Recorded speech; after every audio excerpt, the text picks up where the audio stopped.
그 그저께 2월 7일 오후부터 서울대학교 그 기계전기 담당 노동자들이 처우개선 요구하면서 이제 교내 기계실을 점거를 해가지고 파업에 돌입을 했답니다.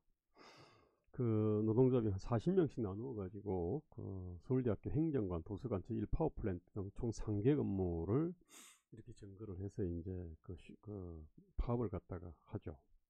그러다 보니까 이제 이분들이 이제 난방기기를 갖다가 이렇게 관리하는 사람들이 있는데, 이분들이 업무를 갖다가 나와버리니까 그 지금 서울대학교 이제 도서관이 이제 뭐 완전히 이제 맹방 건물이 이제 돼버렸죠 이게.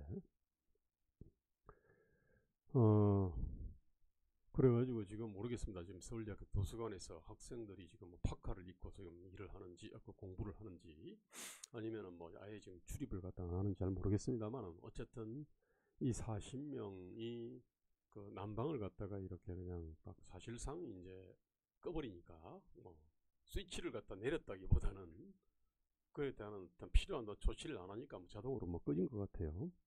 자, 그렇게 되니까 이제 뭐 40명이 4만 명을 갖다가 뭐 불편하게 뭐 하겠죠. 이분들의 요구 조건은 뭐냐면은 그 중소기업 수준의 어떤 제조업 시중 노임 단가를 적용해 달라는 게 있고, 그 다음에 성과급 명절 휴가비 복적 포인트, 이게 이제 그 서울대학교 어떤 정직원들한테 아마 적용을 갖다가 했던 모양입니다. 근데 이거를 갖다가 우리한테도 이제 이렇게 적용해 달라. 뭐 이게 이제 그 요구 조건의 어떤 핵심입니다. 이게. 자, 여기에 대해 가지고 이제 뭐 총학생회는 그런 얘기를 하는 모양입니다.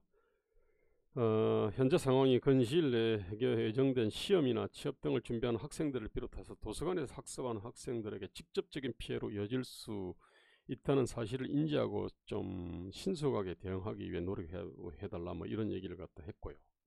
근데 여기에 대해 가지고는 뭐 또 이른바 뭐 그 노동 전문가를 자처하는 하종강 그 성공회대 노동 아카데미 주임 교수라는 사람은 뭐 지금 서울대학교 총학생회의 어떤 요구가 이게 노동자들의 파권을 침해하는 내용이다. 그러면서 이제 가장 중요한 곳은 피해를 입지 않도록 해달라고 하는데, 노동자 입장에서는 가장 중요한 곳을 마비시키는 것이 가장 현명한 파업 전술이다. 파업하는 노동자들에게 따질 게 아니라 노동자들을 파업하게 만든 자본가들에게 따지는 것이 사회 전체에 유익하고 문제를 올바르게 해결하는 방식이라고 어릴 때부터 배울 기회가 있었던 나라들과 그렇지 못한 나라들의 차이를 서울대 총학생회가 잘 보여준다. 그러면서 이제 서울대 총학생회를 갖다가 무슨 뭐 노동에 대한 어떤 그 인식이 좀 잘못된 것처럼 이렇게 얘기를 갖다가 하고 있어요. 그런데 사실 여기에는 수많은 어떤 문제들이 이게 안에 집약이 되어 있습니다.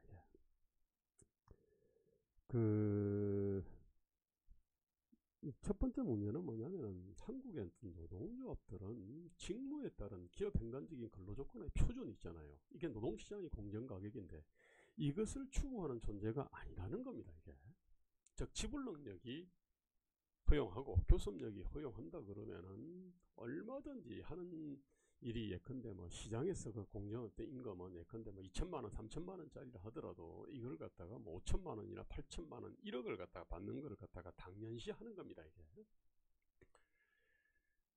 일단은 우리 한국에도 노동조합의 영혼이 지금 이렇게 형성이 되어 있는 겁니다. 이게. 그런데 이 하종강 씨가 지금 얘기를 하는 어떤 이 노동조합은 이런 것이 아니라 한국 같은 노동조합 이게 아닙니다. 사실은 기업 횡단적인 직무에 따른 근로조건의 표준적 노동시장의 공정 가격을 추구를 하게 된다면은 사실은 교섭력이 약한 노동자들도 혜택을 볼 거 아닙니까? 그죠? 그렇기 때문에 그런 노동조합이 파업을 하면은 일반 시민이나 중소기업이나 교섭력이 약한 노동자들이 거기에 대해 가지고 박수를 갖다가 보내는 게 당연한 거예요, 사실은. 그런데 우리는 전혀 이런 것이 아니거든요. 근데 이 사람은 제가 볼 때는 여기가 지금 프랑스와 유럽인지 아니면 한국인지, 프랑스나 유럽의 노동조합하고 한국의 노동조합이 어떤 본질적 차이가 있는지를 갖다 이해를 하지 못하고 있는 겁니다, 이게. 자, 사실은 이 문제를 그냥 단기적인 해법은 이런 겁니다, 이게. 공공부문 같은 경우는 예컨대 뭐 청소라든지 시설 관리라든지 뭐 보일러실이라든지 이런 거를 갖다가 관리를 갖다가 하는 노동자들이 어디나 있는데, 여기에 대해 가지고 그 기업 횡단적인 어떤 근로적 그 직무에 따른 근로조건의 표준들을 설정을 해가지고 그쪽에 그걸 갖다 받도록 그렇게 해야 되는 겁니다. 이게 어떤 예컨대 뭐 코레일이라든지 아니면 뭐 발전 한국전력이라든지 서울대학교라든지 이쪽 같은 경우는 사실은 지불 능력을 만들어내는 게 어렵지 않습니다. 사실상 이게 독점이지 않습니까, 그죠? 그 다음에 이제 그 공무원들 같은 경우는 사실 세금에서 월급을 갖다가 이렇게 땡겨 받는 사람들이지 않습니까, 그죠? 이쪽은 지불 능력을 얼마든지 만들어낼 수 있습니다, 이게. 그런 상태에서 이제 교섭력이 허용하면은, 교섭력이라는 게 결국은 우리가 일손을 멈춰가지고 4만 명, 40만 명, 400만 명을 갖다가 괴롭힐 수 있다면, 이게 이제 그 교섭력의 본질 아닙니까, 그죠? 이 교섭력이 강한 노동자들은 그러면 얼마든지 자신들의 어떤 이 권리나 이익들을 갖다 높일 수 있습니다. 이러면 이게 바로 이제 직장, 그 이른바 이제 그 귀족 직장을 만들어내는 거 아닙니까, 이게? 원래 이제 이런 부분에 대해 가지고 사실은 정부가 단호하게 맞서야 되는 겁니다, 이게. 자, 그렇게 된다 그러면은 지금 어떤 이런 식의 어떤 이 파업 행태 있지 않습니까? 이런 것들이 많이 줄어들 거예요, 이게. 자, 일단 뭐 단기적인 어떤 처방이라고 한다 그러면은 결국은 일단 공공 부분부터 직무급을 이렇게 실시를 하는 겁니다, 이게. 그리고 여기에 대해 가지고 밀리면 안 되는 거예요. 그리고 이렇게 또 되면은 서울대학교 이제 기존 교직원들이 있지 않습니까? 사실은 이 사람들에 대해 가지고도 그런 직무급을 적용을 해야 됩니다. 저 우리 어떤 뭐 교섭력이 있고 우리 어떤 지불 능력이 있다 그래가지고 여기에다 뭐 무슨 복지 포인트다, 성과급이다, 명절 휴가비다, 무슨 자녀 학자금이다, 근데 이런 식의 어떤 기업 복지들 있지 않습니까? 이런 복지들이 이런 거는 원칙적으로 사실은 없어져야 되는 겁니다, 이게. 자, 이런 것들이 있으니까 이제 우리도 똑같이 이제 대우를 해달라, 이제 이런 식의 어떤 투쟁이 나오는 거예요, 이게. 근데 좀 더 이제 자 한꺼풀 더 내려가 보겠습니다, 이게. 지금 이분들이 일단 교내 기계실을 갖다가 점거를 해서 이제 파업을 하고 있습니다. 지금 현재 한국은 어떤 노동관계법에는 그 기업의 어떤 이 다른 직원들 있잖아요. 근데 사무관리직이라든지 이런 분들이 들어가서 그 기계를 갖다 돌릴 수는 있습니다. 근데 아마 돌리려 그러면은 아마 충돌이 생길 거예요, 그죠? 근데 이걸 갖다 저지한다 그러면 이게 이제 업무 방해가 되는 겁니다. 그러면은 이제 뭐 서로 뭐 몸싸움을 할 거고요, 뭐 폭행이 일어날 거고, 그럼 고소 고발하고 뭐 이렇게 되게 돼 있습니다, 이게. 아마 앞으로 이런 일이 벌어질지도 몰라요. 그런데 원칙 있잖아요. 이게 노동조합이라고 하는 건, 노동조합과 노동쟁의라고 하는 거는 한국에만 있는 현상은 아니지 않습니까? 그럼 유럽도 있고 미국도 있고 그렇습니다, 이게. 그럼 그쪽은 어떻게 돼 있느냐 하면은, 이분들이 만약에 파업을 하게 된다 그러면은 이분들은 사실은 이 작업장 있잖아요. 기계실뿐만 아니라 공장단 밖으로 나가는 겁니다, 이게. 그래서 파업을 갖다 스트라이커 또는 워크아웃이라 그러지 않습니까, 그죠? 그래서 왜냐하면은 이 자신들이 노동력을 갖다 팔든 노동력을 사든 어떤 고용주와의 관계에서 자기들이 있는 노무 제공 거부를 갖다 했으니까 기본적으로 이쪽 이 재산권을 침해하면 안 되니까 밖에서 나가가지고 문 앞에서 이제 문 밖에서 쭉 어떤 그 스크럼을 짜고 공장 안에 들어가려고 하는 사람들을 갖다가 야유하거나 감시하거나 뭐 이런 일을 하는 겁니다, 이게. 근데 한국 같은 경우는 파업을 하면은 공장 밖으로 나간다는 개념이 없어요. 공장 안에 있습니다. 심지어 라인을 갖다가 증가하기도 하는 겁니다, 이게. 그럼 사실 이거는 유럽과 미국에서는 이런 있을 수가 없는 일입니다.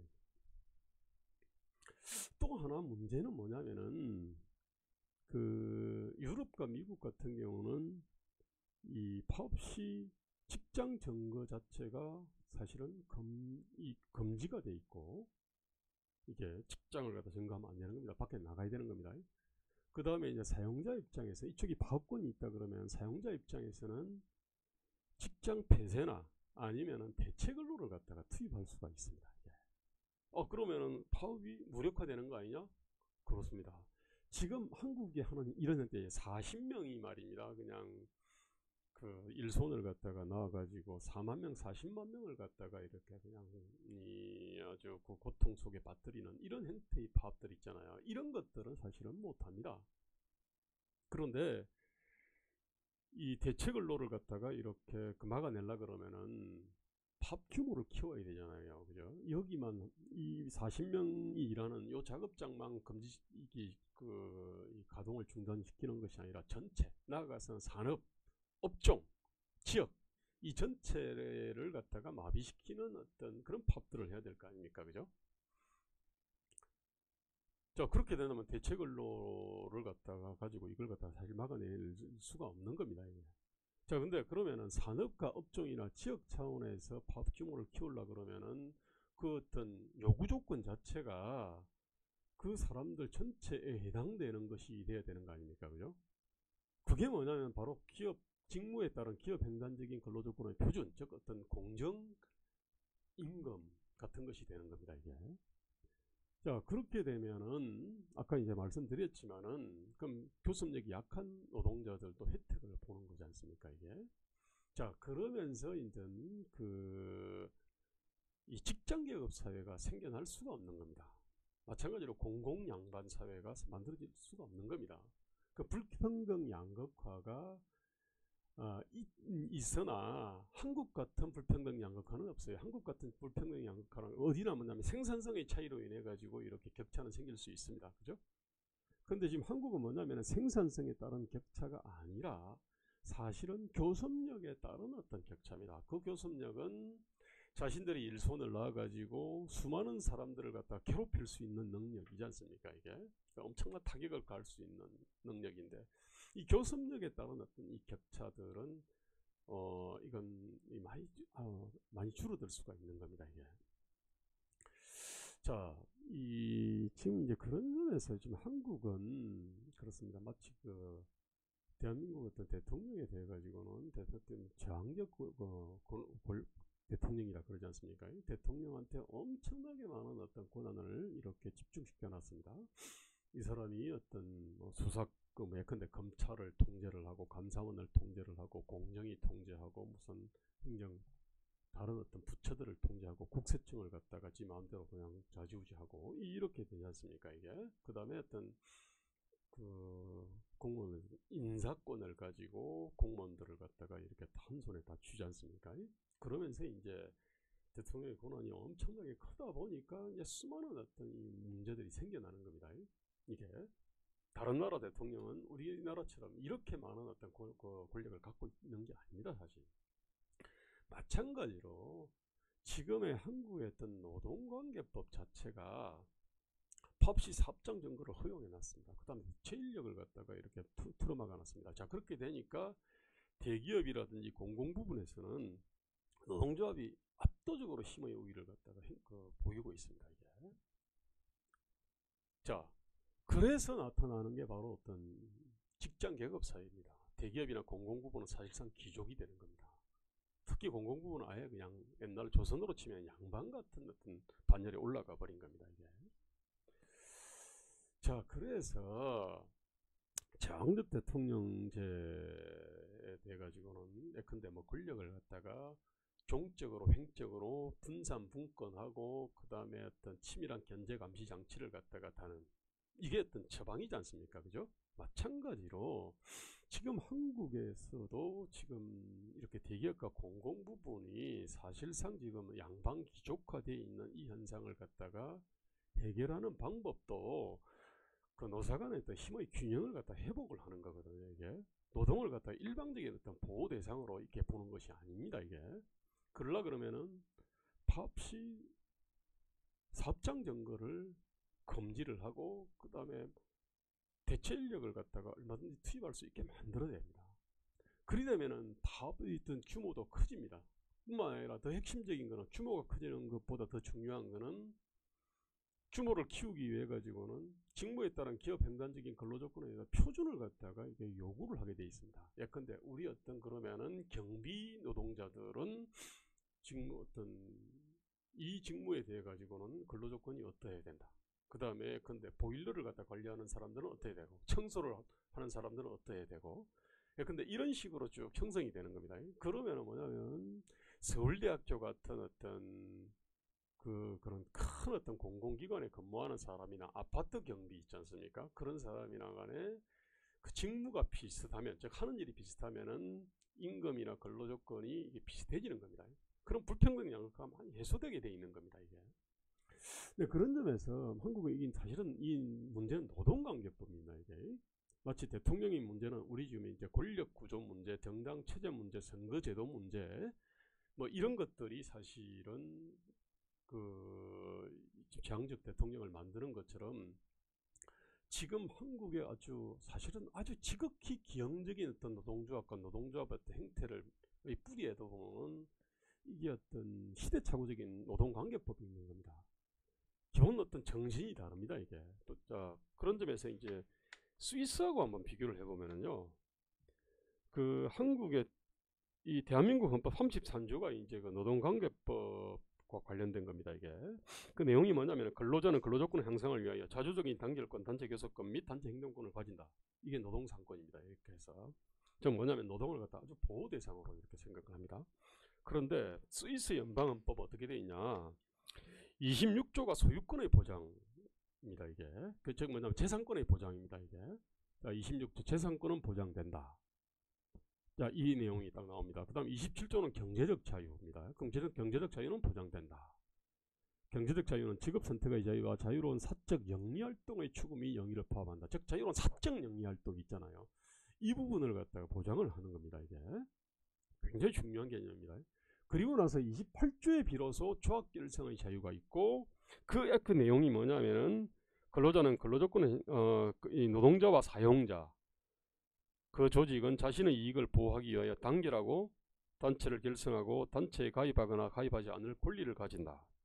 그 다음에 세 번째, 파업과 직장 폐쇄는 그것이 노동관계에 관련된 것이고 노동평화의 유지 의무나 조정 교섭 의무에 반하지 않는 경우에 허용된다. 이렇게 되어 있습니다. 이게 뭐냐면 이쪽은 그 근로자하고 사용자를 동시에 언급을 하지 않습니까? 그죠? 각각 뭐냐면은 자신들의 어떤 이익을 추구할 수 있다. 이런 얘기입니다. 이익을 추구하기 위해 조직을 만들 수 있다. 이런 얘기일 거예요.